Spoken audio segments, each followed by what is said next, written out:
Hey everyone, welcome back to our channel. Today, let us journey together on how to use Bing Image Creator to create architectural designs. So, let's dive right into it. Step 1.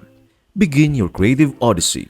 Step into the realm of endless possibilities by accessing your Bing Image Creator dashboard. Step 2. Give form to your visions. Craft a prompt that transforms your architectural dreams into reality. Consider something like create an architectural design for a cultural performing arts center that harmoniously echoes local traditions through its innovative form, authentic materials, and dynamic spaces. Step 3. Unleash the enchantment. Click the Create button, igniting the captivating prowess of AI. A moment of anticipation, and Step 4. Witness the marvel. Behold your vision evolving into architectural brilliance. With Bing Image Creator, where innovation becomes pixel-perfect reality.